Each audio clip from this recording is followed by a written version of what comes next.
Event को आज कर रहे हैं वो।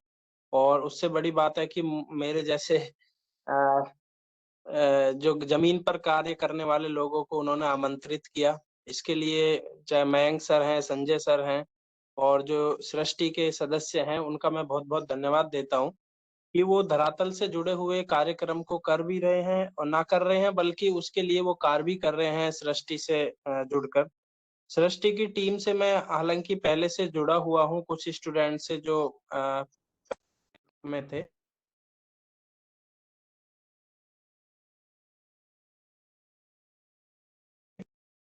एक टीम के रूप में कोई इतना बेहतरीन कार्य कर रहा है, तो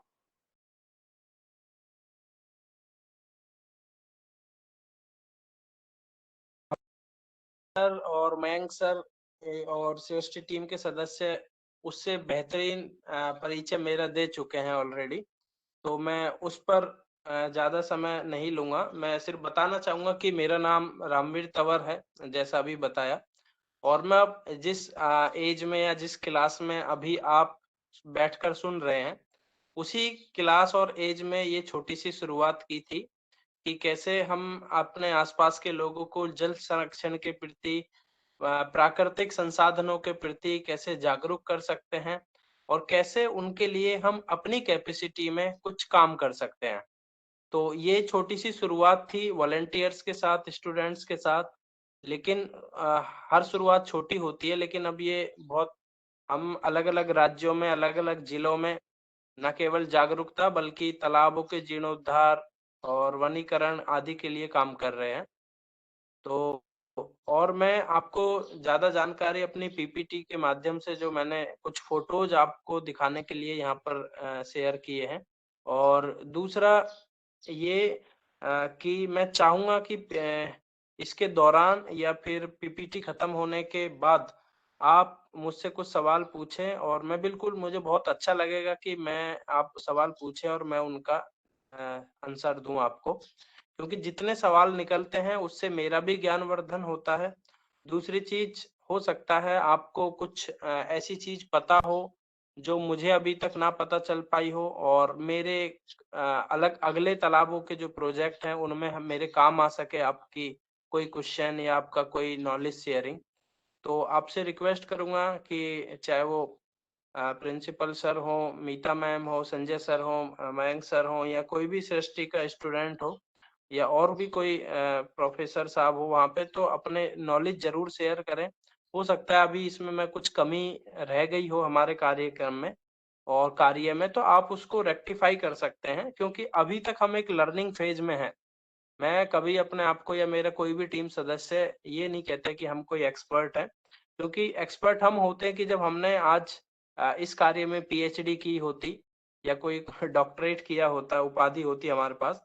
हम सिर्फ़ स्टूडेंट लाइफ़ से अभी तक सीखते आए हैं और सीखते रहेंगे। जितना सीखेंगे उतना बेहतरीन करेंगे। बहुत बार फेल भी हुए हैं, सक्सेस से ज़्यादा अभी तक फेल हुए हैं। लेकिन जितने भी फेलियर अभी तक मिले हैं, उन सब से सीख कर और बेहतरीन करने की कोशिश कर रहे हैं। तो इसके बाद मैं शुरू करूँगा अपनी पीपीटी के माध्यम से। अगेन मैं धन्यवाद देना चाहता हूँ। तो जैसा आप स्क्रीन पर देख रहे हैं, मैं as a individual as a consultant भी बहुत सारी एनजीओज़ के लिए, कॉर्पोरेट्स के लिए, गवर्नमेंट डिपार्टमेंट्स के लिए काम करता हूँ। क्योंकि अपना एक रोज़ी-रोटी भी एक चीज़ होती है या परिवार भी चलाना होता है। तो एज़ ए कंसल्टेंट भी लेकिन मैं यही काम करता हूँ कि तालाबों के जीर्णोद्धार के लिए मैं उनको सलाह देता हूँ, मैं उनके प्रोजेक्ट्स को एग्ज़ीक्यूट कराता हूँ और उसके फ़ायदे ये होते हैं कि मैं अकेला और उनकी पूरी टीम को गाइड कर सकता हूँ, उनके प्रोजेक्ट्स में मदद कर सकता हूँ। दूसरा, मेरी एक एनजीओ है, मैं उसका संस्थापक सदस्य हूँ से अर्थ। तो से अर्थ में अभी एक बहुत बड़ी टीम जुड़ गई है मेरे साथ। तो उन सभी लोगों को गाइड करना, उनके साथ उनको कैसे एग्ज़ीक्यूट करना सिखाना क्योंकि एक रामवीर तंवर आखिर कब तक अपने कंधे पर ये बोझ रखकर करता रहेगा क्योंकि जब तक अनेकों रामवीर तंवर मैं क्रिएट या पैदा नहीं करूँगा, उन लोगों को उस तरह की स्किल्स नहीं दूँगा, तो ये चीज़ें सिर्फ़ मेरे तक सीमित होके रह जाएँगी। लेकिन मैं चाहता हूँ कि हर शहर, हर जिले में, हर गाँव में एक रामवीर तंवर निकले जो कि अपने आसपास के तालाबों के जीर्णोद्धार के लिए काम करे। तो उसी उद्देश्य के साथ ये एनजीओ बनाई गई है ताकि ज्यादा से ज्यादा इच्छुक वॉलंटियर्स को जोड़कर उनमें स्किल पैदा की जाए, ना कि वो सिर्फ एनवायरमेंटल स्टडीज की बुक पढ़ के और एग्जाम दे के 33% या 90% लाकर उसको पास करें और जॉब लग जाए। हमारा बिल्कुल ये उद्देश्य नहीं है। हमारा उद्देश्य है कि वो कैसे जमीन पे कुछ कर सकता है। तो आप स्क्रीन पर देख रहे हैं सेअर्थ। सेअर्थ के नेक्स्ट स्लाइड प्लीज। तो अब मैं आपको बताऊंगा सेअर्थ का उद्देश्य क्या है, सेअर्थ है क्या। तो सेअर्थ एक, जैसा मैं नॉन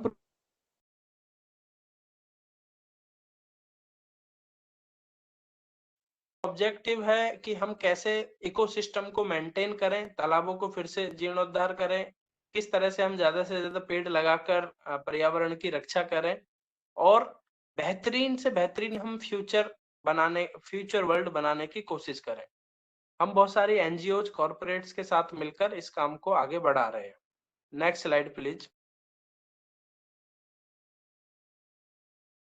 ये शुरुआत कैसे हुई थी? दरअसल मैं जब अपना ग्रेजुएशन करने के बाद पोस्ट ग्रेजुएशन भी कर रहा था और अपना एक जॉब भी मैं सर्च कर रहा था।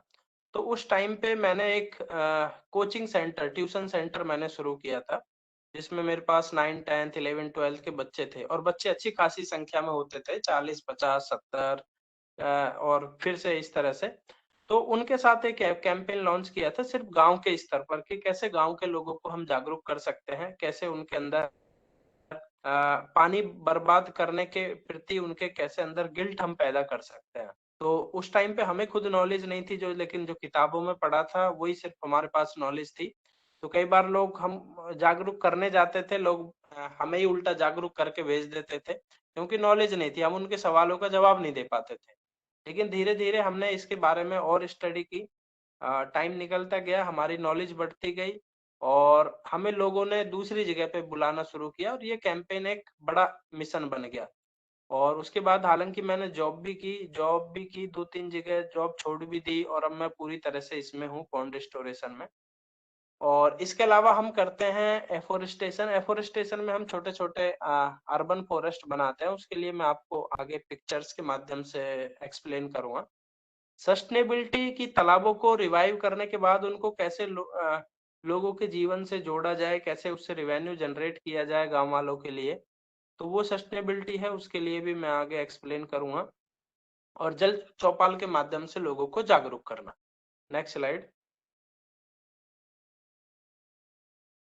हाँ, अब हम असली टॉपिक पे आते हैं कि तालाब जो हैं वो वाटर, चाहे वो तालाब हैं, वेटलैंड्स हैं, झील हैं, नदियां हैं, उनके साथ प्रॉब्लम है क्या। अभी जो गांव में, अगर मैंने जो अपने स्तर पे देखी है, ये कोई मैंने गवर्नमेंट के उससे मैं नहीं कह रहा हूँ, हो सकता है इससे ज्यादा प्रॉब्लम्स हो, लेकिन जो हमने प्रैक्टिकली देखी है वो एक तो ये है कि ज्यादातर वाटर बॉडीज में न्यूट्रिएंट इम्बैलेंस की वजह से वाटर हाइसिंथ उगी पड़ी है। वाटर हाइसिंथ बोले तो आपने देखा होगा ना, चौड़े पत्तों की एक घास होती है, उसको जलकुंभी भी कहते हैं, शोक समुंदर भी कहते हैं, और भी बहुत सारे नाम से गाँवों में इसे जानते हैं। एलगी है, उसी का एक वो है, और ये दोनों यूट्रोफिकेशन की वजह से होते हैं। आप यूट्रोफिकेशन को अगर पढ़ेंगे तो आपको सारी चीजें समझ में आ जाएंगी कि ये है क्या चीज। दूसरा, आजकल गाँवों में जो कूड़े को डायरेक्ट तालाब में फेंका जाता है। क्यों फेंका जाता है कि गाँव में कोई कूड़ा उठाने वाली गाड़ी तो कई बहुत सारे गाँवों में आती नहीं है, आती भी है तो गाँव वाले उसमें फेंकते नहीं है, तो तालाब में उसको फेंक देते हैं। दूसरा, कैचमेंट एरिया का डिस्टरबेंस। लाइक, एक तालाब है, तालाब तब तक ही जीवित है जब तक उसके आसपास का कैचमेंट एरिया से पानी उसमें अंदर आ सकता है। कैचमेंट एरिया मीन्स जहां जहां से तालाब के अंदर ढलाव है, बारिश का पानी उस तरफ फ्लो कर सकता है। तो कैचमेंट एरिया पे तो आज बन गई बिल्डिंग, घर बन गए, तो पानी आए कहाँ से? तो पानी तो अब सीवेज आता है फिर उसमें, तो डायरेक्ट सीवेज कनेक्शन हो गया उसमें। जो हमारी नालियां हैं, जो नाले हैं, वो हमने तालाबों से जोड़ दिए। हमने क्या, कई बार ईडीएमसी ने जोड़ दिया, चाहे डीएम, और भी बहुत सारे म्युनिसिपल कॉर्पोरेशन है, तो सबने ऐसा ही काम किया। एक सबसे इम्पोर्टेंट चीज है एंक्रोचमेंट। जैसा अभी संजय सर भी बता रहे थे कि वाटर बॉडीज पे एंक्रोचमेंट हो गया है। लोगों ने उस पे बिल्डिंग बना लिया, घर बना लिया है, कुछ का कुछ उसको यूज कर रहे हैं। मीन्स वाटर बॉडीज का निर्माण जल संरक्षण के लिए हुआ था, लेकिन अभी उसमें या तो बिजली घर बना हुआ है, पुलिस चौकी बनी हुई है, घर बने हुए हैं, ये बहुत सारी चीजें उसमें है, कंस्ट्रक्शन है उसके आसपास। और मल्टीपल डिपार्टमेंट्स की ओनरशिप भी एक हमारे लिए प्रॉब्लम है। लाइक एक तालाब है, अगर मैं एक दिल्ली का उदाहरण दूं तो हो सकता है वो डीडीए के पास भी है, वो ईडीएम म्युनिसिपल कॉर्पोरेशन के पास भी है, वो दिल्ली जल बोर्ड के पास भी है, वो डीडीए के पास भी है ना। तो इतने सारे डिपार्टमेंट है, फॉरेस्ट डिपार्टमेंट अलग है, इरिगेशन डिपार्टमेंट अलग है, फिशरीज डिपार्टमेंट अलग है। तो एक वाटर बॉडीज को करने के लिए समझ में नहीं आता किससे संपर्क करें। तो ये एक बड़ी समस्या हमने देखी है। हालांकि जब से जल शक्ति मंत्रालय बना है तो ये प्रॉब्लम सॉल्व हुई है। Next slide please. हम करते कैसे हैं इसको? तो करते कैसे हैं वो आपको पिक्चर से माध्यम से ज्यादा क्लियर होगा वैसे, लेकिन मैं फिर भी बता देता हूँ कि किसी तालाब को करने से पहले उसमें एक जल चौपाल हम करते हैं, जिसमें कि हम लोगों से जुड़े। क्योंकि देखो कोई भी तालाब है गांव वाला, हम पूरी दुनिया को तो नहीं जानते ना, पूरी दुनिया हमें जानती है। तो हम वहां पे जाके हैं जल चौपाल करते हैं, ताकि गांव वाले उस तालाब के बारे में हमें जानकारी दे सके, हम गांव वालों को जानकारी दे सकें, वो हमारे साथ विचार व्यक्त करें, हम उनके साथ विचार व्यक्त करें। बहुत सारी चीजें वो हैं जो हमें बता सकते हैं, हो सकता है हम गलत करने जा रहे हो कुछ चीज, तो वो हमें सही कर सके। वो उनसे सहयोग हम किस तरह से मांग सकते हैं, लाइक फावड़ा है, बहुत सारे टूल्स है, मैन पावर है, और क्लीन ड्राइव में वो कैसे मदद कर सकते हैं, क्लीन अप, बहुत सारी चीजें हैं, लाइक वॉलेंटियर्स की मदद से। अभी जैसे हमारा 2 अक्टूबर को एक कार्यक्रम है गाजियाबाद में, तो वॉलंटियर्स की मदद से कैसे हम क्लीन ड्राइव कर सकते हैं, अभी पिछले किया था। तो सैटरडे संडे में कोई भी आके वहां पे कूड़ा उठा सकता है वहां से, इस तरह से। तो बहुत सारे हमारे पास लगभग 200 वॉलंटियर्स हैं, जो कभी भी हम इवेंट करते हैं तो वहां पे आते हैं, पेड़ लगाने में, साफ सफाई करने में हमारी मदद करते हैं, और ज्यादातर आपकी तरह स्टूडेंट्स हैं। रिजुवनेशन एक हो गया, लाइक उसमें उसकी सुंदरता कैसे, फेंसिंग करना, पेड़ लगाना। एफोरेस्टेशन का एक है कि उसमें हम छोटे छोटे अर्बन फॉरेस्ट हम वहां पे बनाते हैं, क्योंकि आजकल शहर में जमीन की कीमत इतनी है कि ना तो सरकार पेड़ लगाना चाहती है जमीनों पे, क्योंकि वो उनको कल को बेचनी भी है बिल्डर्स को। तो जमीन की लिमिट कम है, स्पेस कम है हमारे पास, और पेड़ ज्यादा चाहिए। तो उसके लिए हम एक दो पेड़ ना लगा के छोटे छोटे जंगल बनाते हैं। वो किस तरह से बनाते हैं मैं एक्सप्लेन करूंगा। चाहे वो रेन वाटर हार्वेस्टिंग आप सभी जानते ही हैं, एनवायरमेंटल अवेयरनेस जल चौपाल हो गया, मेंटेनेंस एंड सस्टेनेबिलिटी। तो मेंटेनेंस कैसे होता है कि उसमें lotus farming, fish farming, water nuts farming, तो उससे सस्टेनेबिलिटी कैसे तालाबों की बनाई जा सकती है। तो ग्रामीणों को हम उसके लिए ट्रेन भी करते हैं, मोटिवेट भी करते हैं। और कंसल्टेंसी का मैंने आपको बताया कि कंसल्टेंसी के माध्यम से भी हम तालाबों के लिए करते हैं। Next slide. ये एक उसका स्टेप बाय स्टेप है कि किसी अब कोई, क्योंकि एक अच्छा सवाल होता है, ज्यादातर जगह पूछता है जी कैसे आप स्टेप बाय स्टेप बता दो कैसे करते हैं आप। तो ये जैसे सबसे पहले पॉइंट को आइडेंटिफाई करना, वो उसके कई तरह के हैं। कई बार आईएएस लोग हमसे संपर्क करते हैं, चाहे वो म्युनिसिपल कमिश्नर है, डिस्ट्रिक्ट मजिस्ट्रेट है, चाहे वो ग्राम प्रधान है, चाहे वो गांव के लोग हैं, चाहे हम खुद जाकर आइडेंटिफाई करते हैं। तो सबसे पहले तालाब का पता लगाया जाए कि कहाँ तालाब है, उसको करने की जरूरत कितनी है। दूसरा, उसमें प्रॉब्लम क्या है। फिर अब हमने कर लिया, विजिट कर लिया, देख लिया कि हाँ इसको जरूरत है, लेकिन उसके लिए फिर हमें एक फंडिंग भी चाहिए। तो फंडिंग के लिए हम फिर जो है, एक कुछ स्पॉन्सर्स हमारे पास होते हैं, जो कॉर्पोरेट्स होते हैं, कॉलेजेस होते हैं, यूनिवर्सिटीज होते हैं, तो उनके साथ विजिट करते हैं।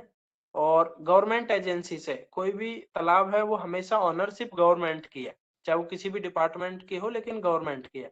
तो कुछ भी काम करने से पहले, पेड़ लगाने से पहले, क्लीन अप करने से पहले उनकी एनओसी जरूरी है। तो एनओसी लेते हैं, उसके बाद प्रपोजल भेजते हैं स्पॉन्सर को कि हमें इतना फंड चाहिए इस तालाब के लिए।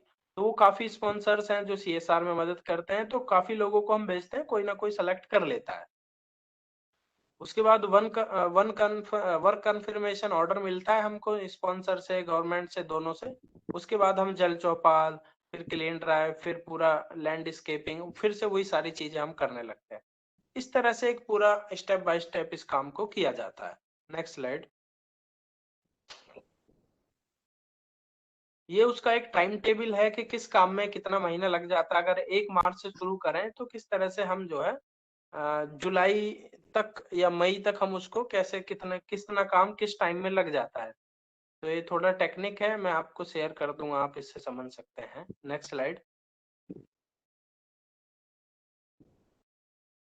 ये हमारे कुछ इनिशिएटिव्स हैं, हालांकि जैसे एक है सेल्फी विद पॉन्ड, वो वीडियो के माध्यम से काफी अच्छे से आपने बताया और इंट्रोडक्शन में भी कि सेल्फी विद पॉन्ड यंगस्टर्स के लिए ही है स्पेशली, कि जो अपने आसपास के तालाबों पर जाके सेल्फी लें, उसको सोशल मीडिया पे अपलोड करें, हैशटैग सेल्फी विद पॉन्ड, और हमारे पास भी नोटिफिकेशन आता है, हम आपसे जुड़ते हैं, आप हमसे जुड़ते हैं, और आपको पता चलता है कि तालाबों की सच में कंडीशन कैसी है। तो इस तरह से आप उसके लिए फिर क्या कर सकते हैं, आप हमसे भी संपर्क कर सकते हैं उसके लिए। और जल चौपाल, पॉन्ड रिजुवनेशन, नेचर वॉक हम एक करते हैं कि जो हमारी वाटर बॉडीज बनी हुई है बहुत सारी, वहां पे कैसे हम स्टूडेंट्स को ले जाएं, उनको दिखाएं कि कैसे तालाब होता है, कैसे वहां पे कितने तरह के प्लांट्स होते हैं, कितने तरह की बटरफ्लाई होती हैं। क्योंकि आजकल शहर में इतने सारे बच्चे हैं, उनको नहीं पता गन्ने का पेड़ कैसा होता है, ज्वार का कैसा होता है, बाजरे का कैसा होता है, दूध कहाँ से आता है, नीम का पेड़ कैसा होता है। और ये सच है, मैं बहुत सारे स्टूडेंट्स आते हैं नहीं पता उनको नीम का पेड़ कैसा होता है। तो नेचर वॉक के माध्यम से उनको नेचर के हम पास ले जाते हैं, उनको डिफरेंट टाइप की माइग्रेटरी बर्ड्स जो तालाबों में आ जाती हैं सर्दियों में, तो ताकि स्टूडेंट्स का, बच्चों का एक जुड़ाव हो सके नेचर के प्रति। Next slide. ये कुछ तालाबों के फोटो हैं जो मैं आपको दिखाऊंगा, कि जैसे ऊपर का एक अंबाला है, पंजाब का, हमने किया था लास्ट ईयर, कि पहले कैसा था बिफोर और अभी कैसा है। दूसरा नीचे ग्रेट नोएडा का एक तालाब है, कि जो पहले खत्म हो गया था, एंक्रोच हो गया था, लेकिन उसके कुछ हिस्से को हमने फिर से खोद के निकाला, और अभी वो ऐसा दिखता है बारिश के मौसम में। Next slide. ये एक गाजियाबाद का तालाब है, कि जो कूड़े से सब कुछ से भर चुका था पूरा, और लेकिन अब वो धीरे धीरे फिर से रिवाइव हो रहा है, अभी भी वहां पे काम चल रहा है हमारा। Next slide. ये जो आप देख रहे हैं ऊपर, ये जलकुंभी है उसमें। दूसरा ये, इसमें आप आजमपुर तालाब है, ग्रेट नोएडा गौतम बुद्ध नगर का। इसमें जो आप ऊपर वाली फोटो देख रहे हैं, इसको कहते हैं हम डकवीड। ये देखने में आपको एलगी लग रही है, लेकिन ये डकवीड है, छोटे छोटे पत्ते होते हैं इसमें, और ये पूरे तालाब में 10 से 15 दिन में फैल जाती है। उसके बाद होता क्या है कि नीचे धूप तो पेनिट्रेट कर नहीं पाती है, धूप की जो किरणें होती हैं वो पेनिट्रेट नहीं कर पाती पानी में नीचे। और नीचे एक जो फोटोसिंथेसिस की जो होती है, फाइटोप्लैंक्टस में एक फोटोसिंथेसिस की होती है, बहुत छोटे पेड़ होते हैं, वो क्रिया बंद हो जाती है। उससे क्या होता है कि वो खान मछलियों का खाना बनना बंद हो जाता है, मछलियां मर जाती हैं, उसके नीचे की को लाइफ जो है वो खत्म हो जाती है। तो इसके लिए दो तरीके हैं, एक तो मैकेनिकल रिमूवल है, दूसरा इसके लिए हमने एक तरीका और ढूंढा है, वो है एक ग्रास कार्प फिश आती है। तो ग्रास कार्प फिश को अगर उसमें छोड़ दें हम, तो उनका ये खाना होती है, वो ऊपर की लेयर में वो मछलियां रहती हैं और इनको पूरी को खा जाती है वो। तो वो भी एक हमने प्रैक्टिकल करके देखा था और बड़ा सक्सेस रहा। तो नेक्स्ट स्लाइड। ये अगेन गाजियाबाद का एक तालाब है, नाइफल गांव, वेव सिटी आपने देखी हो तो वेव सिटी के पास ये है। तो ये पहले आप देख सकते हैं किस तरह से कचरा से भरा हुआ था, और अभी ये ऐसा दिख रहा है। Next slide.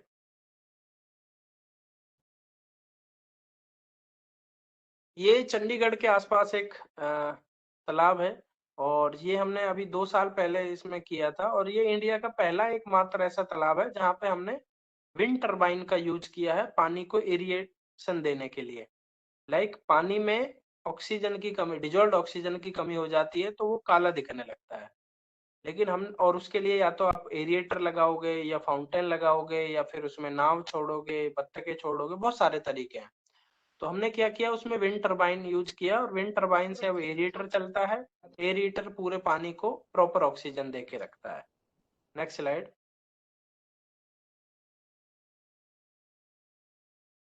ये एक तालाब है, जैसा अभी संजय सर भी बता रहे थे कि दिल्ली में इतने सारे वाटर बॉडीज थी, लेकिन वो धीरे धीरे खत्म हो गई।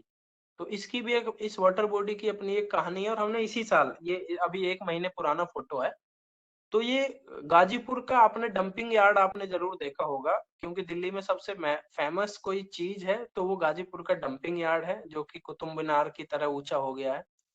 तो वहां पे उसके सामने गांव है गाजीपुर, जिस वजह से उसका नाम पड़ा। तो गाजीपुर में आज से 40 साल पहले तक एक तालाब हुआ करता था सुंदर। फिर धीरे धीरे उसमें कचरा डाल के और एक टाइम फिर उसमें मिट्टी डाली और उसको बंद करके वहां पे पार्क बना दिया। वहां पे लोग घास लगा दी, अच्छी अच्छी झूला लगा दी। फिर बाद में ये हुआ कि गांव में ग्राउंड वाटर इतना तेजी से डिप्लीट हुआ कि वहां पे जो है लोगों को परेशानी आने लगी। गवर्नमेंट तक मुद्दा गया, एनजीटी तक मुद्दा गया, तो एनजीटी ने फिर आदेश दिया कि रिसर्च की जाए क्या कारण रहा है इसका। रिसर्च में सामने आया कि वहां का तालाब खत्म हो गया। देखो, जो ये बड़ी विडंबना की बात है, ये तालाब जब बने थे, जब ना तो बीटेक एमटेक जैसी कोई चीज थी, ना कोई पीएचडी थी, ना कोई हमारे जैसे अच्छे कॉलेज थे। उन लोगों ने ये तालाब बनाए थे, और वो भी बड़े मिलजुल कर। ना हमारे जैसा आज तो हमारे पास जेसीबी मशीन है, उस टाइम पे नहीं थी। तो फिर भी, लेकिन आज हम पीएचडी कर गए तो हमने उन तालाबों को बंद कर दिया, और फिर रिसर्च कर रहे हैं 1 करोड़ 2 करोड़ रुपए में। रिसर्च में फिर से रिजल्ट आ रहा है कि तालाब की वजह से हो रहा है। तो पहले तो हमने 1-2 करोड़ रुपए उसको बंद किया, ज्यादा पढ़ाई लिखाई के चक्कर में कि ये गंदा दिखता है। फिर कितने करोड़ रुपए रिसर्च में खत्म हुए, ये पता लगाने में कि खत्म कर दिया, तो अब उसको फिर से निकाल, और अब हम उसको कर रहे हैं। तो एनजीटी का ईडीएमसी को ऑर्डर आया कि वो तालाब फिर से निकाला जाए। ईडीएमसी ने हमसे संपर्क किया कि आप एक्सपर्ट हैं कि कैसे तालाब को वापस पुनर्जीवित किया जा सकता है। और फिर हम वहां पे पहुंचते हैं, और हमने वो काम शुरू किया, और उसका एक पार्ट जो आप देख रहे हैं, ये पार्ट उसका रिजुविनेट हो गया है। और वहां पे अभी खूब पानी भरा हुआ है, बारिश का पानी, सिर्फ इस बारिश के पानी के लिए बना है। तो नेक्स्ट स्लाइड आप इसकी देखेंगे तो एक खबर भी इसकी है शायद। Next slide. हाँ, ये जैसे शायद दैनिक भास्कर या हिंदुस्तान की एक खबर है कि 40 सालों के बाद फिर से गाजीपुर तालाब को पुनर्जीवित कर लिया गया। तो ये एक बड़ी खबर थी। वहां के गांव के लोगों ने हालांकि विरोध किया, हमारा विरोध उन लोगों ने किया जिनकी इच्छा थी कि वो पार्क में घूमना चाहते हैं, ना कि तालाब देखना चाहते हैं, क्योंकि तालाब में तो मच्छर हो जाते हैं, ये हो जाते हैं, वो हो जाते हैं। तो लेकिन हमने विरोध को भी सहा, गाली भी सुनी उनकी, लेकिन हमने तालाब बना दिया है और फेंसिंग कर दी है, पेड़ लगा दिए हैं। आपको कभी मौका मिले तो जरूर जाइए। Next slide.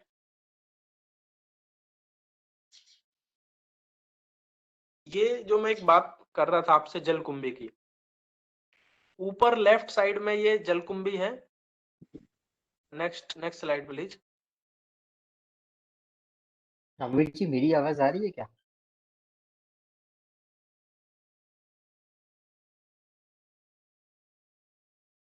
Ranveer ji. Hello. हाँ, please please change the slide.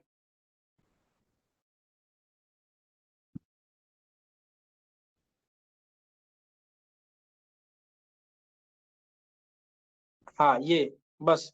तो मैं जो आपसे बात कर रहा था जलकुंभी की, तो आप हाँ। उसमें टॉप ऊपर देख सकते हैं कि जलकुंभी आपको दिख रही होगी ऊपर लेफ्ट साइड में। तो ये जलकुंभी से भरा हुआ एक तालाब था, लेकिन जलकुंभी को निकालोगे आप, वो फिर से आएगी।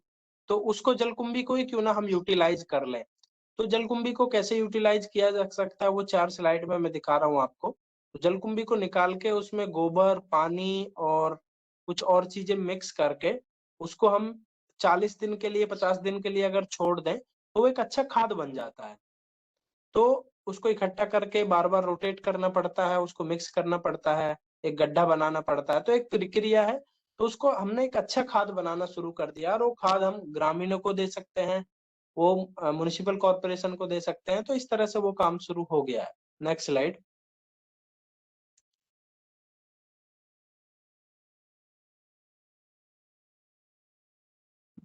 ये एक पानी के ट्रीटमेंट का एक तरीका है, जो गांव का गंदा पानी आता है तो तालाब में घुसने से पहले कैसे उसको हम ट्रीट कर सकते हैं। तो उसके लिए आप इंटरनेट पे पढ़ेंगे तो आपको ज्यादा जानकारी मिलेगी इसके बारे में। कंस्ट्रक्टेड वेटलैंड, तो कंस्ट्रक्टेड वेटलैंड एक टेक्नोलॉजी है जिसमें हम पेड़ों के माध्यम से और डेब्रीज के माध्यम से, फिल्टर के माध्यम से पानी को ट्रीट करते हैं और फिर तालाब में उसको ले जाते हैं। तो ये एक अच्छा तरीका है। आप इसके बारे में पढ़ेंगे तो बहुत अच्छी आपको जानकारी मिलेगी। Next slide. ये हमने हरियाणा में शुरू किया है इस बार। ये एक एग्जाम्पल है कि कैसे तालाबों को हम मेडिसिनल प्लांट्स के लिए भी यूज कर सकते हैं। मेडिसिनल प्लांट्स जैसे इस पे आप देख रहे हैं, ये लेमन ग्रास लगी हुई है, तुलसी लगे हुए हैं, और बीच में जो टापू बना हुआ है उस पे वेटिवर ग्रास लगी हुई है। तो ये सारी चीजें हैं जिससे हम तालाबों को ना केवल पानी के जल संरक्षण के लिए बल्कि मेडिसिनल प्लांट्स के लिए, गांव वालों के लिए और भी बहुत सारे काम एक तालाब आ सकता है। तो उस तरह से हम तालाबों को तैयार करने की कोशिश कर रहे हैं। Next slide.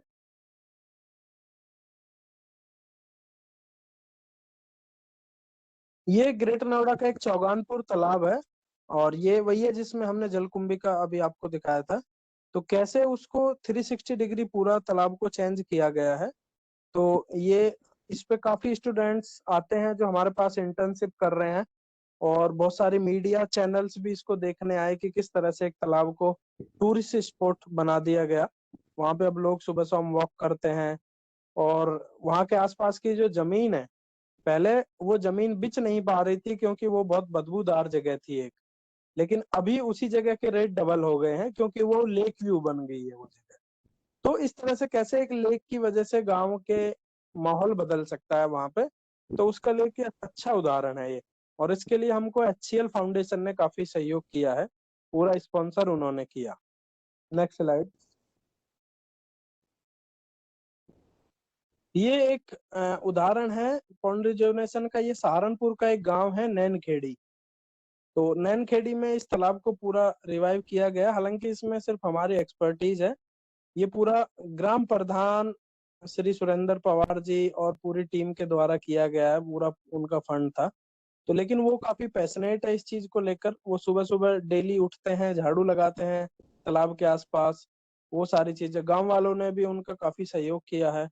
और अब ये तालाब जो है वो टूरिस्ट स्पॉट बन गया है।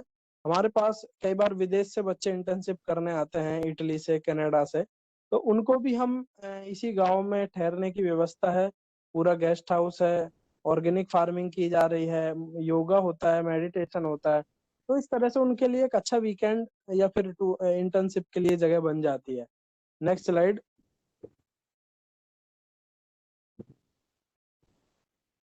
जैसे ये उसी गांव की कुछ तस्वीरें हैं, आप नीचे देखेंगे योगा कर रहे हैं तालाब के किनारे पे लोग सुबह सुबह बैठ के। और ये ऑर्गेनिक फार्मिंग का एक वो है कि कैसे ऑर्गेनिक फार्मिंग की ट्रेनिंग दी जाती है बच्चों को, शहरी लोगों को। और गांव में जो भी जाएगा उसके लिए अलग से जो पत्तों की एक प्लेट बनती है, पेड़ के पत्तों की। गिलास जो है वो पूरा मिट्टी का बना हुआ है, चम्मच पूरा लकड़ी पत्तों से बनी हुई है। तो किस तरह से हम प्लास्टिक को ना कह सकते हैं, है ना, प्लास्टिक मुक्त बना सकते हैं। ऐसा नहीं है कि हम आज जो कहते हैं कि बिना प्लास्टिक के तो कुछ कर ही नहीं सकते, तो बिना प्लास्टिक के भी हम बहुत चीजें कर सकते हैं। दूसरा, आप एक उसमें देख रहे होंगे पोट्री मेकिंग भी उसमें वर्कशॉप है कि कैसे हम वहां पे बर्तन अपने हाथ से बना सकते हैं।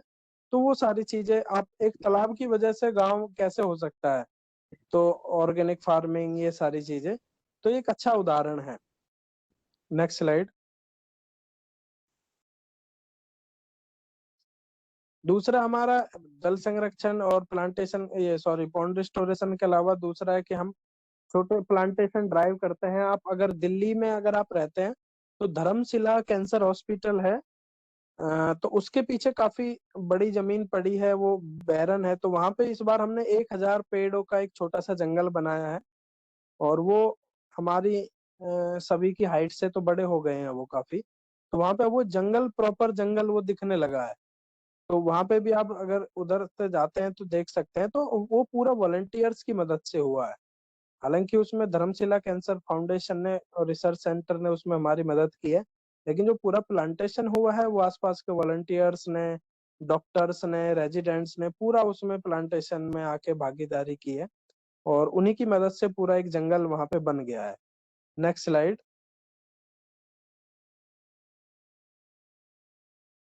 ये एक जैसे उसकी, ये तो ऊपर गाजियाबाद की जो तस्वीरें हैं, छोटे छोटे जंगल, और जो नीचे है वो जो भी मैं जिक्र कर रहा था कि धर्मशिला कैंसर फाउंडेशन की मदद से जो वहाँ पे एक छोटा सा जंगल 1,000 पेड़ों का बनाया गया है। ये लगभग 6 महीने पुरानी तस्वीरें हैं, लेकिन आज वहाँ पे एक अच्छा जंगल आपको दिखेगा। Next slide. ये हमारे तालाबों पे दरअसल स्टूडेंट, बहुत सारे प्रोफेसर, आईएएस तो आते ही रहते हैं, तो उनमें से कुछ मैंने फोटो रखी है। जैसे आप लेफ्ट वन में देख सकते हैं, तो ये रोशनी नडार जी हैं। अभी पिछले महीने ही हमारे एक तालाब को विजिट करने आई, और ये इंडिया की सबसे रिचेस्ट लेडी है, इंडिया की रिचेस्ट लेडी है, और एचसीएल की चेयरपर्सन है। तो इनका अगर आप गूगल पे सर्च मारेंगे कि इंडिया की रिचेस्ट लेडी कौन है, तो वो रोशनी नडार जी हैं।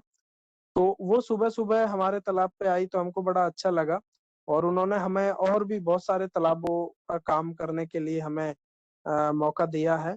तो वो हमारे काफी प्रोजेक्ट्स को उन्होंने हमें मदद की है करने में। दूसरे नंबर पे यंग आईएएस हैं, तो जो अभी गाजियाबाद में, उनकी मदद से हम काफी तालाबों को कर पाए हैं, महेंद्र सर। और तीसरी फोटो में हमारी जो जल शक्ति मंत्रालय है, जो आदरणीय प्रधानमंत्री श्री नरेंद्र मोदी जी द्वारा गठित किया गया है, तो उसके एडिशनल सेक्रेटरी हैं जी अशोक कुमार सर। तो वो भी हमारे तालाबों पे काफी बार आए हैं, और उन्होंने हमें अप्रिशिएट भी किया है, और उन्होंने हमारे काम को माननीय प्रधानमंत्री जी तक भी पहुंचाया है, और वहां से भी हमको काफी बार अप्रिसिएशन आया है। तो इस तरह से बहुत सारे अलग अलग स्टेट से आईएएस, पीसीएस और कुछ स्टूडेंट्स भी हमारे तालाबों पर आकर, हम कोशिश करते हैं हमेशा कि किस तरह से इस काम को दूसरे राज्यों में या जिलों में रेप्लिकेट किया जाए धीरे धीरे। Next slide. ये जो पूरा काम हमने किया है, उसके लिए बहुत सारे बैकएंड में बहुत सारे कॉर्पोरेट्स, एनजीओज, गवर्नमेंट डिपार्टमेंट्स हैं, क्योंकि उनके कोई भी काम मैं या मेरी टीम अकेला नहीं कर सकती। तो उसके लिए जैसे कुछ प्रोजेक्ट्स के लिए ओबरॉय होटल्स ने, कुछ के लिए स्लीप वेल ने, एचसीएल फाउंडेशन, सोनालिका, जो भी आप नाम पढ़ रहे हैं, तो इसके लिए उन्होंने हमारी काफी मदद की है, चाहे वो फाइनेंशियली मदद हो, टूल्स प्रोवाइड कराए हो, मशीन प्रोवाइड कराई हो। तो अलग अलग तरीके से उन्होंने हमारी मदद की है, और एनजीओज ने इन्होंने, तो उसके लिए हम इन्हें हमेशा धन्यवाद देते हैं। और मैं हमेशा स्टूडेंट्स को भी ये सिखाता हूँ कि कैसे आप कॉर्पोरेट से या गवर्नमेंट से मदद ले सकते हैं पॉन्ड रिस्टोरेशन के लिए, जल संरक्षण के लिए। Next slide. आप अगर ये जैसे कि स्क्रीनशॉट है, अगर आप इसमें गूगल पे मेरा नाम लिखेंगे, तो आपको हजारों आर्टिकल्स मिल जाएंगे, जो कि इंटरनेशनल, नेशनल, काफी मीडिया चैनल्स ने इसको कवर किया हुआ है। तो उससे आप सीख भी सकते हैं कि उसमें पूरा बिफोर आफ्टर की फोटो है। काफी आर्टिकल्स में पूरा डिटेल में लिखा गया है कि कैसे तालाबों को स्टेप बाय स्टेप रिवाइव किया जा सकता है फोटोज के साथ। तो वहां से भी आप ये देख सकते हैं, बाकी आपको एक आइडिया भी मिल सकता है। Next slide. ये हमारी एक टीम है, हालांकि ये पुरानी पीपीटी है, तो अभी तो टीम काफी बड़ी हो गई है।